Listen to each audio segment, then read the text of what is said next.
I've been talking a lot this weekend like everyone else, and I already don't have a loud voice. So bear with me. If I'm really quiet, you can, you know, do that. My name is Julie Barrow. I am the owner and primary curator over at Krab Studios, which is in Seattle, Washington. The gallery there is primarily a publication genre gallery, so we specialize in artwork that is done by illustrators, concept artists, book art, and we're moving into more and more digital media, multimedia as well. It's actually my goal is to get more animation, digital art in its original format as opposed to prints, things like that. We've been around for only, in our current iteration, for only 4.5 years, which is considered a very short period of time. And we hope to be around as long as we possibly can. And one of the things that I find as an illustrator myself, I've actually been working as an illustrator for many years, going into gallery work is how much none of us know what is in a gallery, what it entails to get involved in art shows, beyond doing a coffee shop show or something, and beyond going to a convention. It's very different. It's a different experience, and it can be really fun and exciting and rewarding, but there are some key things going into it that you need to take into consideration as you're going into this industry. It's not scary and she and mystical and special as many gallerists might make it seem. It's just a business. It's just a matter of learning the business. So that's what we're going to go over, some of the key points that I could cram into a 30-minute period. And you're going to definitely be welcome to ask questions, and I will try to answer them for you. If I can't answer them, the last slide has contact information where you can ask me more questions, and I will definitely answer them. So moving forward, we're going to start with developing a show with a curator. I'm going to skip past one of the things that people ask is, how do I find a gallery? And I'm just going to say very quickly, finding a gallery isn't that hard. Researching a gallery isn't that hard, but it's amazing how many artists won't do that. Do not just send out mass emails to every single gallery in the whole world. It's like art direction. Get to know the gallery. If it doesn't look like a right fit, it probably isn't. Secondly, make sure that they're taking submissions. If they're not taking submissions, then that might not be the place to contact. And third, if they have submission guidelines, follow the submission guidelines. You probably will not hear back if you just blast someone an email with your entire portfolio listed inside of it and then telling them that you are the perfect person for their gallery. That's not really a good way of cold calling. So with that in mind, we'll move on to this part, which is developing a show with a curator. One of the key things is a working relationship. It's exactly like working with an art director. You're working with someone who's providing not just an event, but an entire experience with you to show your work to the entire world. That involves a relationship. You're developing a relationship with them, they're working with you. It's a business relationship in many regards. You want to, with working with a curator, you want to understand what the size of the show is. A lot of times they have an idea for a show for you. You have every reason in the world to ask, how big is this show? How big is the space? How big do my pieces need to be? That's another key thing. A lot of times curators do have specific sizes that they would need. They have ideas as to what does sell size-wise. So these are questions that are good to ask. Another thing is there a theme or series involved? Sometimes the curators have a specific theme. For example, we do every year, Tara Larson-Chang co-curates with me, and we do a fairy show. So we've done 3 so far. They've been very successful. It's an overarching theme, and then each year we do a sort of a sub-theme to that. If there is a theme, of course, you want to know what it is, or you can work with your curator to develop one if you'd like. Additionally, you want to know what the curatorial vision is of your curator. Many of them have a specific vision of how they want to do a show, how they want to show you to the world, and you are definitely part of that. So feel free to interact with them about that. What do you see yourself as? And a lot of times we don't think like that. As an illustrator, I'm working. I'm not thinking about how, and in fact, that actually terrifies me personally as an illustrator. Like, oh my God, going to my show. You know, I don't think like that. They will work with you to help develop that vision. And they might have a vision that is a little too crazy town for you. They might see like acrobats and, oh, I have this vision of dark this, and you're like, oh my God, that's totally not what I see. That's something you want to clarify, is are you both on the same page with a show? Finally, communication, key. Keep it open. Many of us don't want to let anyone down. So if we're worried that we might not make a deadline, if we're frustrated with our work, we don't want to tell our art director or our curator, oh my God, I'm stuck. But actually, that's a really good thing to do, because they might have answers for you that you didn't think about. They need to know these things as soon as possible. If there's a problem, they'll work with you. Oftentimes, artists will freak out and just want to drop. Like, I'm out, I'm confused, I'm stuck, I don't know what to do, I'm out. Or they'll be like, I'll try to figure out a way to fix it. In the meantime, I'm going to work on fixing it, and then I'll contact the curator and tell them what's going on. Meanwhile, the curator's like, where are you? It's very important to have a very open working relationship, even if it's not a good time in your working point, because you're in it together. It's a team effort. Additionally, I'd like to move to the next one. And again, if you have any questions, keep it in mind and we'll go over it. The next thing, of course, we're going to go over, because, you know, everything's fun and dandy when you're thinking about a show, but then you have to do the hard stuff, which is your contractual obligations. Written agreements. It sounds really no-brainer, but I live by written agreements. Contracts are key. I'm just telling you, don't work with someone who won't give you a contract, because I don't care what they say. Oral things, people don't remember what they just said. They'll say something to you with one idea in mind. You'll say something back like, that sounds great. And then next thing you know, it's not exactly what you wanted. Always make sure there's something in writing. Really good galleries will always have a contract of some sort. Next thing is, you need to know in your contract, if you're looking at a contract with a gallery, whether it's a very simple one-page one or a multi-page one, you want to see what the commission rate is. That's key. What is your commission rate? What is your commission rate for your exhibited art? What is your commission rate for additional items? Normally, it's somewhere between, your cut would be somewhere between like 40 to 50, well, actually their cut would be somewhere between 40 to 50%. Usually the artist gets a little bit more than the gallery.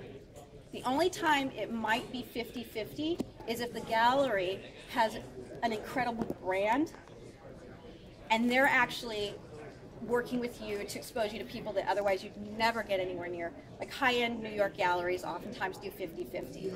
Normally though, everybody does 60-40 on average. Additionally, you want to look for exclusivity, and that's a key. Many galleries ask for exclusivity to the artist or the art.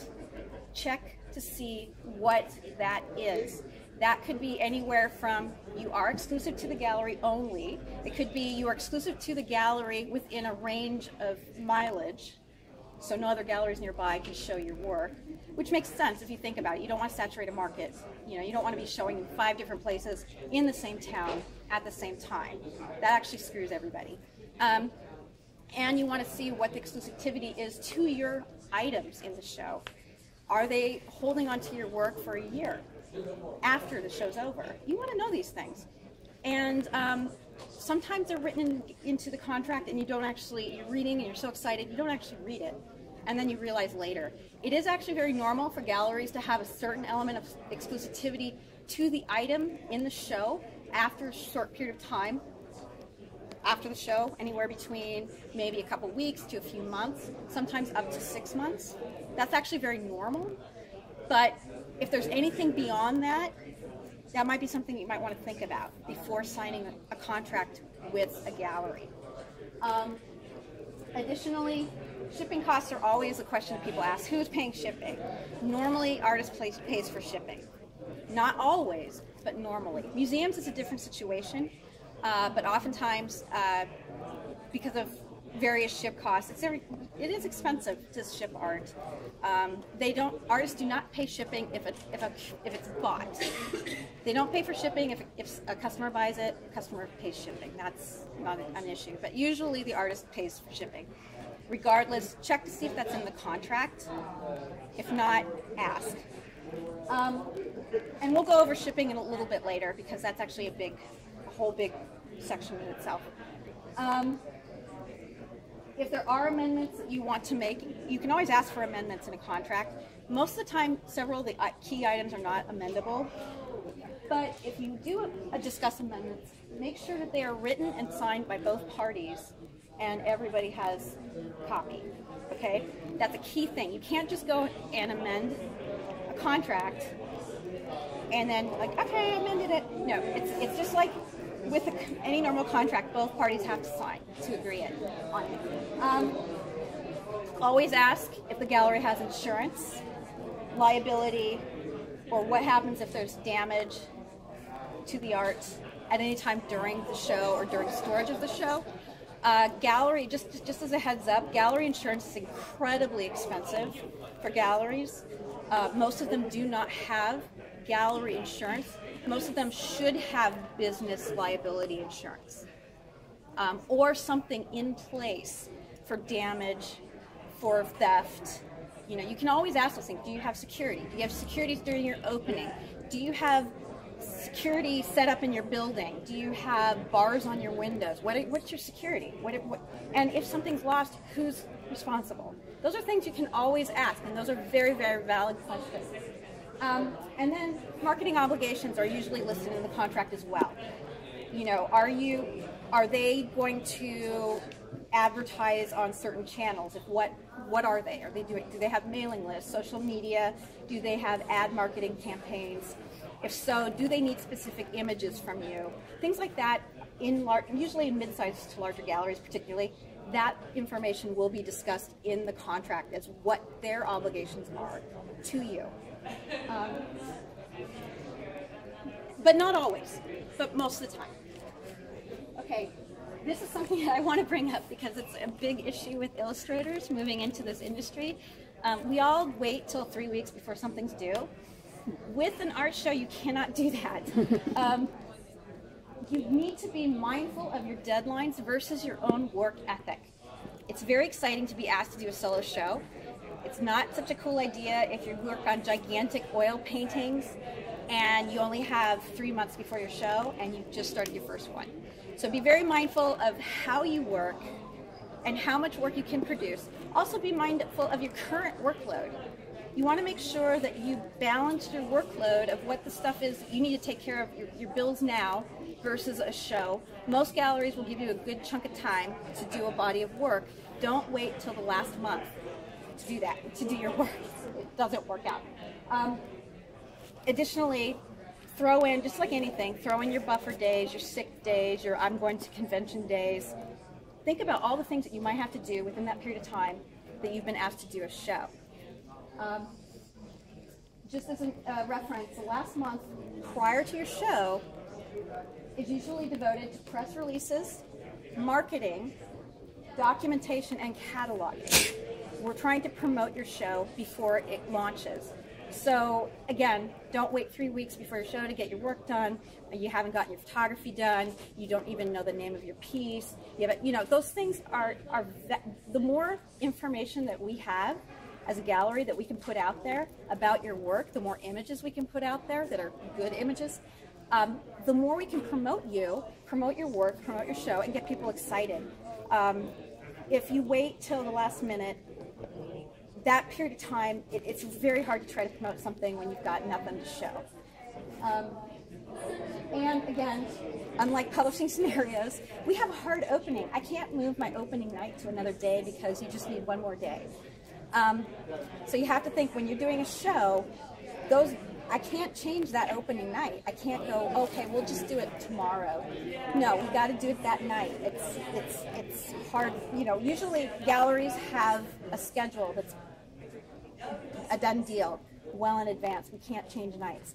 So those are things to think about, again, when you are managing your workload. Again, another question that comes up is documenting your work. Photography and statements are big deals. Work in progress photos are excellent. We like to use those as teasers, and it's a great way to document your process. For traditional 2D, good lighting is key. Key. If you're going to do photography, make sure you've got good lighting done. Make sure your images are clear, not fuzzy. Make sure the colors are true to the original as much as you can get when you're doing your photography. I can't tell till I see the artwork coming in if your photos are true to your original. So if I'm sending those out to potential buyers, I don't want to get a surprise and go, oh, you know, that green is actually sort of blue. You know, it makes things difficult.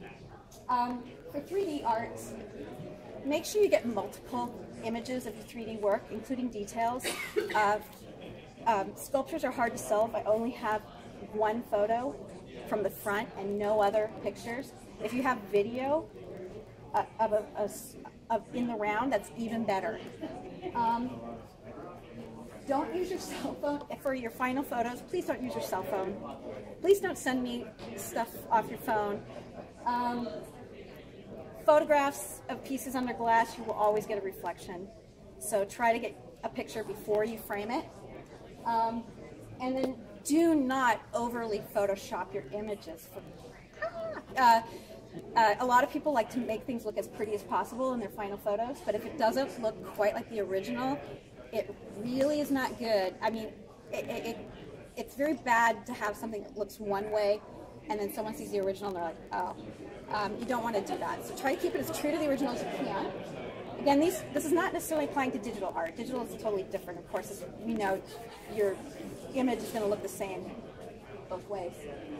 With oils, anything with a high gloss to it, be really mindful of hot spots on your photographs, moires, and reflections. Oil paintings are very hard to photograph. Anything with a texture is very hard to photograph. Just be mindful of those things, because that can really make a difference on how it looks, you know, the real piece versus a digital image. And then finally, for statements, everybody hates writing statements. I know this because every time I do a show, people are like, I don't want to write my statement. So here's a couple of things to think about when you're writing your statement. Don't write it the last minute, because you'll write something really crappy. I'll just tell you. But make sure whatever it is, it reflects the theme and the pieces within the show. Try to make it heartfelt. Don't use words like juxtaposition or all those really snooty, artsy words, because everyone knows that you're just making stuff up. So try to make it come from you. People want to hear your voice. People want to hear first person. Try to write about yourself in the I, first person mode. If you have a unique type of medium, like something like gouache, which most people have no idea what gouache means, explain what it is. You know, my water-based medium gouache is used, blah, blah, blah. It's very helpful for people. Or giclée. No one knows what the heck a giclée is. They're like, what? They don't even know how to pronounce it. So if you can mention what things are that you use, it helps. It just helps. Keep it concise. A rambling novel is really hard for me to print, and nobody will read it. It's just the type's small, but not too short. And finally, don't copy from your website. It doesn't look good. That just makes it look like you just don't care. So I don't need your CV when you write a statement. I need something about your show or your piece. Finally, framing and display, it's another big one. People are like, oh my God, what do I do? Always ask about weight and size limitations at a gallery or space. Some walls cannot handle pieces that weigh 100 pounds or may need some special adjustments for your pieces. So always ask how much wall hanging space that they have just to get an idea. Ask about usable versus total, because oftentimes people will tell you the actual full size of the wall, but we all know that there's space that we don't want to hang our pieces so it hits the ground. So ask what the actual usable amount of space is that you can hang on. Ask about what types of displays, if you do 3D work, for example, what kind of displays do they have? What kind of surfaces are they? Can the pieces be anchored? A lot of 3D artists always ask that. Can I anchor it? Is there a way to keep it from moving? And then finally, additionally, use frame material. If you are framing your work, please use something that's archival. If you're not using something archival, if you don't know, always ask. Usually curator will know. If you're not using something archival, let the curator know. That includes any kind of adhesive. Let them know, so at least they can give, either they can make the decision of changing it, or they can at least give the buyer a heads up when they're purchasing the piece. Don't put your art against the glass, things like that. Just try to make things as clean as possible. If you don't know, always ask. And then always ask about gallery option framing. Some galleries have frame in-house. Some of them have deals with framers. If you're not sure, you don't know what to do, or you're shipping your work someplace else, you can always ask if they have framing options on their side. That actually saves you a lot of money on shipping. Or you can even work with something like, I think it's AmericanFraming.com or something like that, where you can actually order your frames and have it sent to the gallery to save you dealing with frames, frame shipping, frame costs. A lot of my overseas people do stuff like that all the time. But in-house framing sometimes is even more economical. And sometimes places just want to do in-house framing only. Don't use chipped, broken, or scuffed frames. Okay. Don't use glass if you plan to ship something. Use plexi. If you use it, don't use a cheap frame if it clearly looks cheap, especially if you've got a $3,000 piece with a $5 frame. Customers aren't crazy about that. Don't use crazy colors with your framework. It's very hard for customers to imagine things in their homes when it's neon orange, unless it's meant for the piece. And then don't use those toothed hardware. Try to use wire if you can for 2D art. Just use the appropriate equipment to hang your work. Don't use nails. Shipping, when you're packing 2D art, ask if they have requirements for shipping.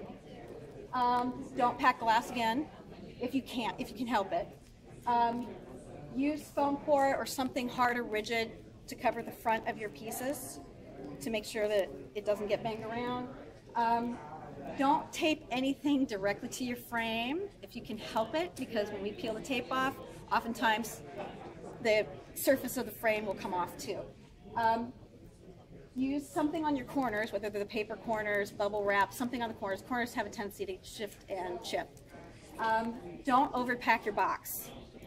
That's a big one, because when it's overpacked, as we know, boxes get stacked, the pressure will oftentimes crack things inside. And also make sure it doesn't shift at the same time. Don't use packing tubes for original artwork, because when they unpack, a lot of times things get scuffed or they're very hard to frame. And then finally, insure your packages. Insure them, because if something breaks, you want to be able to claim it. 3D, same thing. If you have larger pieces, crate them. Floated boxes are usually recommended, box in a box with material between the two. Complex pieces, hopefully you can break them apart and put them in separate boxes. If you've got pieces, that's usually a better way of shipping.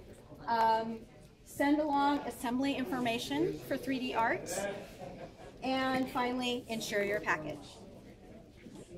Again, this is also a big one. By the way, take pictures if you need to, if we're going too fast. Pricing your work, key things I want to bring up. Materials and time, always take that in consideration when you price your artwork.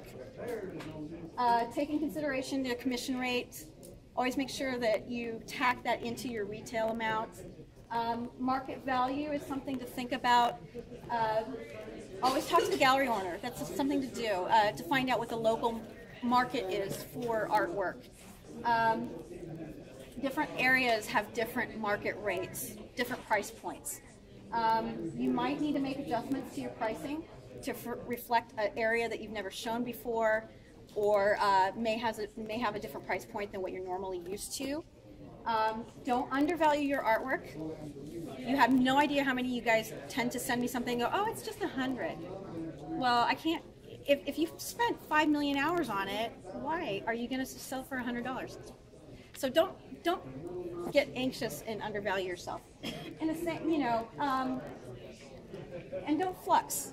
That's another thing. Don't keep your prices consistent, and don't flux them all over the place.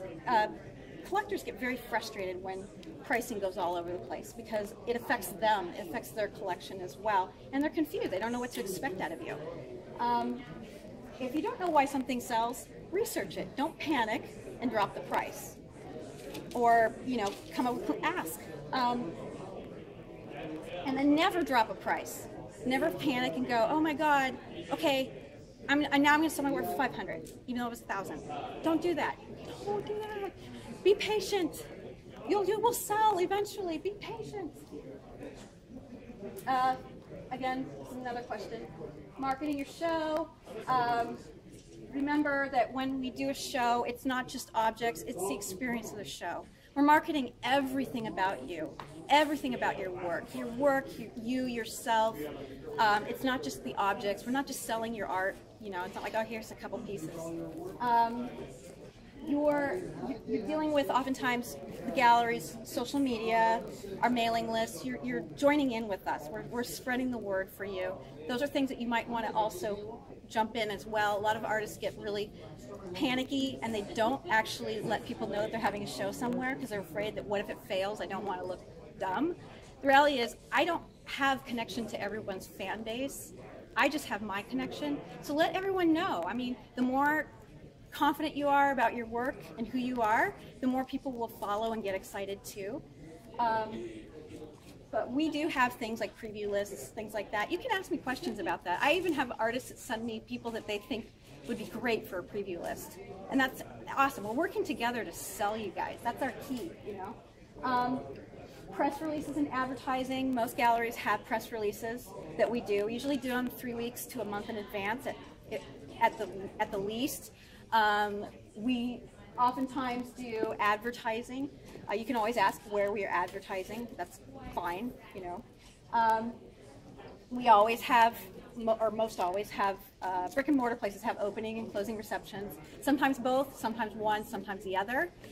Those are really fun events. Always ask about those. Ask what if you can go to one, ask what the expectations are for you. Sometimes there's none at all. Sometimes you're asked to talk and mingle.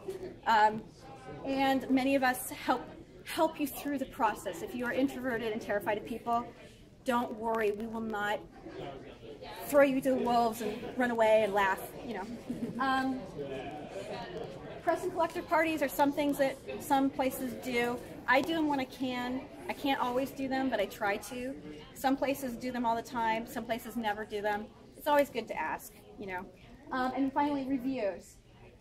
Ask about reviews. What kind of reviews can you get? Oftentimes we have reviews. I do my own blogs, so they always are good, right? You know, my blogs always say nice things. We had a show just recently, got a whole bunch of reviews. I've had bad reviews before, and I don't panic when I get those. I actually contact the person who reviewed it, and by bad I usually mean just panic, and I ask them why. And oftentimes that actually sets up a really good relationship. I actually sat and talked with this guy. He didn't understand our show. He was actually very